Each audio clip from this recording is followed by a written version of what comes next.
Hello students, welcome to the channel 0 to 1। तो आज का जो ये वीडियो है वो है पॉलीगन्स टॉपिक का पार्ट 2। पार्ट 1 हम ऑलरेडी कवर कर चुके हैं, जहाँ पर हमने पॉलीगन्स क्या होते हैं ये चीज़ समझी थी। इसके साथ साथ ही पॉलीगन्स के टाइप्स में दो टाइप्स पढ़ लिए थे, जो कि थे रेगुलर पॉलीगन और इरेगुलर पॉलीगन।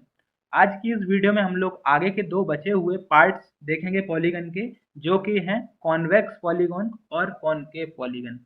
ओके, तो चलिए फिर स्टार्ट करते हैं वीडियो को। तो सबसे पहले है कॉन्वेक्स पॉलीगन। इसकी डेफिनेशन है, if all the interior angles of a polygon are strictly less than 180 degrees then it is known as convex polygon. मतलब कोई भी ऐसा पॉलीगन जिसमें सारे के सारे जो एंगल हैं पॉलीगन के वो 180 डिग्री से छोटे होने चाहिए, तो वैसे पॉलीगन को हम कहेंगे कॉन्वेक्स पॉलीगन। अब 180 डिग्री से छोटे होने चाहिए, ये चीज आप हमेशा याद रखना कॉन्वेक्स के लिए। ठीक है। दूसरा पॉइंट जो है इसमें वो है, the vertex will point outwards from the centre of the shape. मतलब जो इसके वर्टेक्स होंगे उस फिगर के, जो कॉन्वेक्स पॉलीगन है उसके सारे वर्टेक्स जो हैं वो सेंटर से बाहर की तरफ आउटवर्ड हो रहे होंगे। ये दूसरा पॉइंट है इंपॉर्टेंट कॉन्वेक्स पॉलीगन में। मतलब मान लो आपसे सवाल पूछा जाता है कि दिए हुए फिगर में से पहचानो कि कौन सा फिगर कॉन्वेक्स पॉलीगन है। अब मान लो कि आपको ये 180 डिग्री वाली कंडीशन याद नहीं रही, या फिर कुछ कंफ्यूजन हो गया, आपको कंफ्यूजन हो जाता है कि यार स्ट्रिक्टली लेस देन था या स्ट्रिक्टली मोर देन था, मान लो ये कंफ्यूजन हो गया, तो आप इस पॉइंट की हेल्प से बता सकते हो। अगर आपको याद है कि हमने ये पढ़ा था कि कॉन्वेक्स पॉलीगन में सारे पॉइंट यानी कि वर्टेक्स हैं वो आउटवर्ड की तरफ देख रहे होने चाहिए सेंटर से। तो मान लो इस ट्राइंगल का एग्जांपल लेते हैं, तो ये ट्राइंगल हमने कॉन्वेक्स पॉलीगन का एग्जांपल लिया है, तो क्या ये इस कंडीशन को सेटिस्फाई कर रहा है हम यही देखते हैं। तो अगर ये सेंटर है इस ट्राइंगल का, तो इस सेंटर से देखो ये जो वर्टेक्स है वो बाहर की तरफ देख रहा है, मतलब बाहर की तरफ निकला हुआ है कोना। यहाँ पे भी देखो ये कोना जो है वो बाहर की तरफ है, ये कोना वो है वो भी बाहर की तरफ है। सिमिलरली इस पेंटागन में सारे कोने यानी कि वर्टेक्स बाहर की तरफ देख रहे हैं। सिमिलरली इसमें, तो मतलब ये तीनों जो फिगर हैं वो दोनों कंडीशंस को सेटिस्फाई कर रहे हैं कि सारे एंगल जो हैं इनके इंटीरियर एंगल वो 180 डिग्री से छोटे हैं और कोने भी बाहर की तरफ देख रहे हैं। ओके, अब ये एक इम्पोर्टेंट पॉइंट है। Also all the diagonals lies inside the polygon. अब यहाँ पे ये चीज है कि कॉन्वेक्स पॉलीगन जो होगा उसमें सारे के सारे पॉलीगन के जो डायगोनल बनेंगे वो अंदर ही बनेंगे फिगर के। अब अंदर ही बनेंगे से क्या मतलब है, आप समझ गए होंगे कि फिगर के अंदर बनने चाहिए। तो आपके सवाल मन में आ सकता है कि बाहर भी बन सकते हैं क्या पॉलीगन, हमने तो कोई बनाया नहीं है। तो अगर आपने कॉनकेव पॉलीगन पढ़ा है तो हो सकता है आपको पता हो, नहीं तो हम पढ़ने वाले हैं उसको, वहां पे देखते हैं। अभी आप इतना समझ लो कि तीन कंडीशन है, 180 डिग्री से छोटे होने चाहिए सारे इंटीरियर एंगल, दूसरा वर्टेक्स बाहर की तरफ देख रहा होना चाहिए, और सारे जो डायगोनल पॉसिबल बन सकते हैं वो हमेशा अंदर बनेंगे। ओके, अगर किसी को डाउट आ रहा है कि सर आपने ट्राइंगल में तो डायगोनल बनाए नहीं, तो मेरे भाई ट्राइंगल में पॉसिबल ही नहीं है डायगोनल बनाना। अगर आपको यहाँ पे ये सवाल आया तो इसका मतलब ये है कि आपको डायगोनल नहीं पता है कि डायगोनल क्या होता है। तो वो भी समझाऊंगा अभी, डायगोनल का कंसेप्ट भी। पर अभी आगे चलते हैं दूसरे वाले पर, कॉनकेव पॉलीगन पे।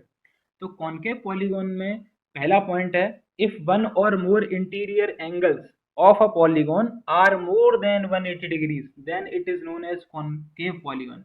मतलब ये कॉन्वेक्स पॉलीगन का जस्ट ऑपोजिट है। इसमें क्या है कि एक भी एंगल, इंटीरियर एंगल की बात हो रही है, अगर एक भी इंटीरियर एंगल 180 डिग्री से ज्यादा हो जाता है तो वह फिगर या फिर वह पॉलीगन कॉनकेव पॉलीगन कहलाएगा। अब एक से ज्यादा भी होंगे तो भी चलेगा, पर कंडीशन ये है कि कम से कम एक एंगल तो 180 डिग्री से ज़्यादा होना ही चाहिए। तो अगर हम इस फिगर की बात करें ए ओ डी सी बी की, तो इसमें angle A O D interior वाला 180 डिग्री से बड़ा दिख रहा है, जो मैंने यहाँ मार्क कर रखा है। ओके, तो अगर हम इसी फिगर को कंसिडर करें तो हम कह सकते हैं कि इस कंडीशन के हिसाब से ये जो है figure A O D C B वो कॉनकेव पॉलीगन है। अब दूसरा पॉइंट है, at least one diagonal must lie outside the polygon. अब इस फिगर में देखो कि क्या कोई डायगोनल फिगर के बाहर बन रहा है। तो मैंने यहाँ पे चार डायगोनल बना दिए हैं, एक, दो, तीन, चार, यही तो डायगोनल बन सकते हैं। तो बाहर तो कोई डायगोनल लाई कर नहीं रहा है, तो क्या ये कॉनकेव पॉलीगन है या नहीं है, आप कमेंट करके बताओ। फिर मैं तो बता ही रहा हूँ आंसर। अगला जो पॉइंट है वो है ए concave polygon must have at least 4 sides. हाँ, तो जो ट्रायंगल होगा वो हमारा कॉनकेव पॉलीगॉन नहीं बन सकता। क्यों नहीं बन सकता? क्योंकि यार ट्रायंगल इसी तरीके से बनता है पॉसिबल वे में। अब इसमें कभी हो ही नहीं सकता कि 180 डिग्री से ज़्यादा का हो जाए एंगल कोई भी इंटीरियर, तो यहाँ पॉसिबल नहीं है। तो मतलब कम से कम 4 साइड होनी चाहिए, जैसे कि इस क्वाड्रिलेटरल में है, इसमें 4 साइड हैं, तो यहाँ पे ये एंगल जो है 180 डिग्री से ज़्यादा का बन गया। ये हेक्सागोन है, ये 180 डिग्री से ज़्यादा का बन गया। अब इस पे वापस आते हैं। क्या आपको पता चला कि एक जो डायगोनल है वो बाहर कहाँ बन रहा है? अभी पॉसिबल जो डायगोनल थे वो मैंने यहाँ पे बना दिए हैं। अब बाहर कहाँ बन रहा है ये सोचने की बात है। कि इस सवाल के आंसर देने से पहले मैं आपको एक दो कॉन्सेप्ट बताता हूँ। तो पहला कंसेप्ट ये है कि किसी भी पॉलीगॉन में अगर n साइड्स हैं तो उसमें अगर हमको डायगोनल निकालने हैं कि भाई उस पॉलीगॉन के कितने डायगोनल बनेंगे, तो इस फॉर्मूले से निकाले जा सकते हैं। तो n साइड के पॉलीगॉन के लिए फॉर्मूला है n into N minus three upon two. इस फॉर्मूले को अप्लाई करोगे तो निकल जाएंगे। तो इसी फॉर्मूले को अप्लाई करते हैं इस ऑक्टागोन के ऊपर। ये ऑक्टागोन के हमको पॉलीगॉन है, इसके हमको निकालने हैं डायगोनल्स। तो ऑक्टागोन हैज 8 साइड्स, तो हमने उसका फॉर्मूला किया अप्लाई, ये n की जगह पे रख दिया 8। क्यों रख दिया n की जगह पे? क्योंकि n जो था वो नंबर ऑफ साइड्स था इस फॉर्मूले में। तो 8 रखा, 8 माइनस थ्री इंटू में और होल अपॉन टू कर दिया, तो जो आंसर आया वो सॉल्व करके 20 आ गया। मतलब ये कि एक ऑक्टागोन में 20 डायगोनल बनेंगे टोटल। ठीक है, तो अब डायगोनल समझाने के लिए मैंने यहाँ पे आपको डायगोनल की डेफिनेशन भी लिख दी कि डायगोनल क्या होता है। अगर किसी को डाउट हो, अगर कोई आपसे पूछ लेता है कि भैया या दीदी डायगोनल क्या होता है, तो आप उसको ये बोल दोगे कि बेटा दो पॉइंट को मिला देने वाली लाइन सेगमेंट को हम डायगोनल बोलते हैं, और वो दो पॉइंट लाई करने चाहिए उस फिगर पे जिसके हम डायगोनल निकाल रहे हैं। वो चीज़ तो ठीक है, पर आप एक बार देखो इस डेफिनेशन को। So it is a line segment joining any two vertices of a polygon except consecutive vertices. That is, the vertices should not be on same side या फिर same edge. अब इस चीज का मतलब ये है कि दो वर्टेक्स को जोड़ने पर जो लाइन सेगमेंट बनती है फिगर पर, वो डायगोनल है, वो सही बात है, लेकिन एक कंडीशन है कि वो दोनों वर्टेक्स सेम एज पर नहीं होने चाहिए।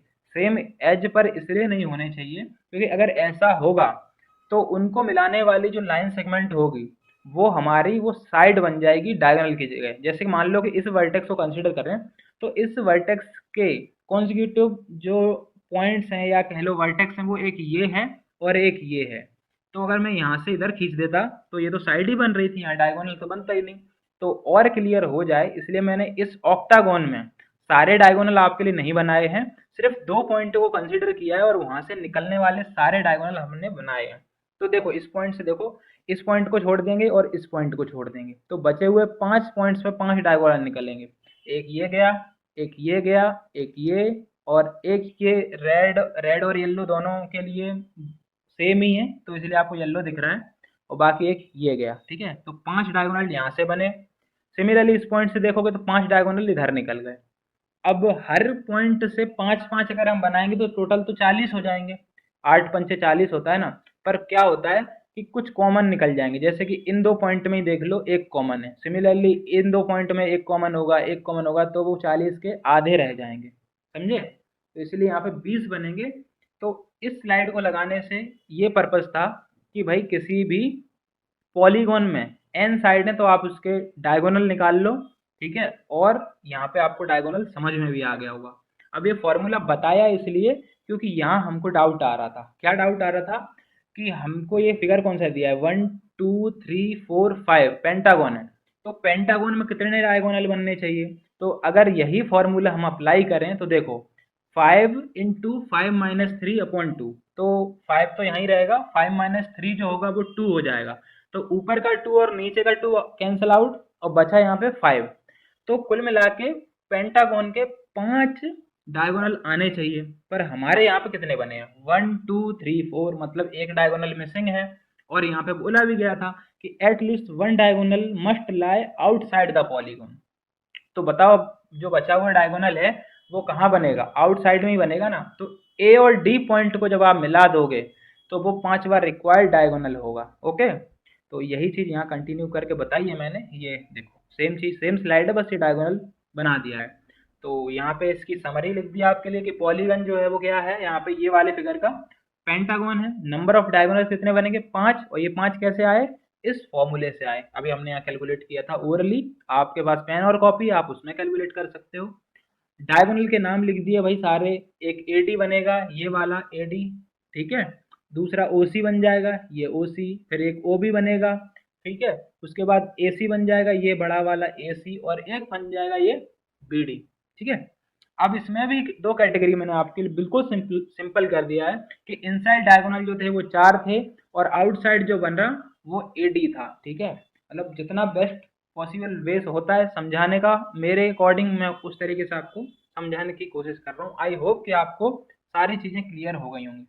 सिमिलरली आप इन फिगर को देखो, तो इनमें भी इंटरनल डायगोनल बन जाएंगे और एक बाहर यहाँ बनेगा। सिमिलरली इस क्वाड्रिलेटरल में एक यहाँ बाहर बनेगा। आप क्वेश्चंस प्रैक्टिस जरूर करना, आपको चीज़ें क्लियर हो जाएंगी। तो कॉन्वेक्स पॉलीगॉन आई होप आपको क्लियर है, कॉनकेव आपको क्लियर हो गया है, और किसी फिगर में कितने डायगोनल होंगे वो भी आप उस फॉर्मूले से निकाल पाओगे, ठीक है। अब इस टेबल की ओर चलते हैं। ये टेबल आपको स्कूल में भी बताई होगी। ये दो चीज़ें भले तक ना बताई हो, पर ये वाली और ये वाली, पर ये जरूर बताया होगा कि नंबर ऑफ साइड्स और नंबर ऑफ वर्टाइसेस अगर इतने हैं तो नाम क्या होगा। तो 3 साइड के ट्राइंगल बोलते हैं, 4 साइड के को क्वाड्रिलेटरल, सिमिलरली 5 साइड्स के को पेंटागन, और 6 साइड का जो हमारा पॉलीगन है उसको हेक्सागन, हेप्टागन, ऑक्टागन, ओनागन, ये सब आपको पता है, बताने की मेरे को जरूरत नहीं है। 15 तक ज़्यादातर स्कूल में बता दिया जाता है मैक्स टू मैक्स, तो यहाँ तक हमने रखा है। और 15 के आगे अगर कोई नंबर की साइड्स आती हैं, जैसे कि आप अगर आपसे कोई पूछता है कि बेटा 35 साइड्स के पॉलीगन का क्या नाम होगा, तो आप सीधा बोलना 35 गॉन, ठीक है। अब एक चीज यहाँ पे और आपको बताना चाहूंगा कि अपना जो नाम है, जैसे यहाँ पे 9 साइड्स के को 9 गॉन ना बोलकर यहाँ पे नोना गॉन बोला जा रहा है, ठीक है। और 10 साइड्स के पॉलीगॉन को हम जनरली 10 गॉन नहीं बोलते हैं, डेकागन बोलते हैं। तो वैसे ही 25 साइड के पॉलीगॉन को हो सकता है कुछ ऐसा ही स्पेसिफिक नाम हो, 20 साइड्स के पॉलीगॉन का हो सकता है कुछ स्पेसिफिक नाम हो, 50 साइड के पॉलीगॉन का हो सकता है कुछ स्पेसिफिक नाम हो। तो ये चीज़ें पॉसिबल हैं, पर वो चीज़ अल्टीमेट मतलब हर जगह एप्लीकेबल है। जो गॉन वाली जो अपन ने स्टार्टिंग में पार्ट 1 में पढ़ी थी, मतलब अगर हमारे पास 9 साइड्स का पॉलीगॉन है तो हम उसको 9 गॉन बोल सकते हैं, ये चीज़ हमेशा वैलिड रहेगी, ठीक है।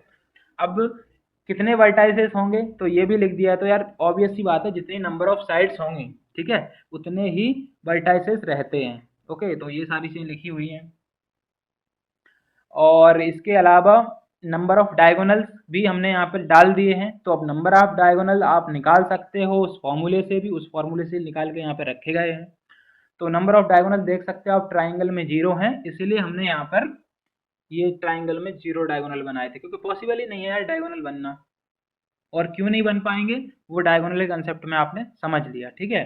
और ये इंटीरियर एंगल हैं, मतलब एक रेगुलर पॉलीगॉन है अगर आपके पास, तो उसमें जो इंटीरियर एंगल बनेगा, हर एक इंटीरियर एंगल वो कितने डिग्री का बनेगा वो लिखा हुआ है। तो आपको पता है कि इक्विलेटरल ट्राइंगल में हर एक एंगल 60 डिग्री का होता है। स्क्वायर जो होता है, मतलब क्वाड्रिलेटरल का अगर हम रेगुलर वर्जन देखें तो वो स्क्वायर है, तो उसमें हर एक एंगल 90 डिग्री का होता है। सिमिलरली रेगुलर पेंटागन में हर 5 एंगल जो बनेंगे वो 108 108 108 डिग्री के रहेंगे। तो ये भी एक फॉर्मूले से कैलकुलेट करा गया है। हम अगले वीडियो में उन चीज़ों को भी डिस्कस करेंगे और कुछ बची हुई प्रॉपर्टीज़ को भी डिस्कस करेंगे, ठीक है। अगर मैं उनको बताने लगा तो फिर से वीडियो लंबी हो जाएगी और आपके ऊपर लोड बढ़ जाएगा, तो मैं नहीं चाहता कि आपके साथ ऐसा हो। तो कम पढ़ो पर अच्छे से पढ़ो। हम आज के लिए रिवाइज कर लेते हैं, फिर हमने आज क्या क्या पढ़ लिया है। तो सबसे पहले हमने पॉलीगन्स में ये कॉन्वेक्स पॉलीगॉन देखे थे, ठीक है, तो आपको पता ही चल गया क्या है। फिर कॉनकेव पॉलीगॉन देखे और ये फॉर्मूला भी देख लिया, ठीक है, डायगोनल्स भी देख लिए क्या होते हैं, और ये फॉर्मूला इंपॉर्टेंट है, आप याद रखना, एग्जाम में क्वेश्चन आ जाएगा, स्कूल में आए ना आए, अगर आप कुछ ओलंपियाड वगैरह देते हो तो डेफिनेटली आ जाएगा वहाँ पे, ठीक है। तो कॉनकेव वो भी हो गया, साथ में टेबल भी हो गई। आप इस टेबल को रट भी सकते हैं अगर आपको ज़रूरत पड़ रही है तो, पर रटने की ज़रूरत है नहीं क्योंकि ईजी है, आप खुद ही निकाल सकते हो चीज़ें, ठीक है। तो यार आज के इस वीडियो में बस इतना ही है, ठीक है। कम मटेरियल अब मैं रख रहा हूँ एक वीडियो में, जिससे वीडियो शॉर्ट बने और आपको ज़्यादा से ज़्यादा चीज़ें अच्छे से समझ में आए, ठीक है। अगर वीडियो आपको अच्छी लगी है और लगा है कि भाई कुछ नया सीखा इस वीडियो से, तो लाइक करो इस वीडियो को और अपने दोस्तों के साथ भी शेयर कर दो, जिससे आपकी तरह वो भी कुछ नया सीख पाएँ। साथ ही साथ अगर आप सब्सक्राइब करते हो तो आगे की वीडियो की नोटिफिकेशन आपको मिल जाएगी। तो आज की इस वीडियो में इतना ही, मिलते हैं आपसे अगले वीडियो में। Thank you so much for watching this video.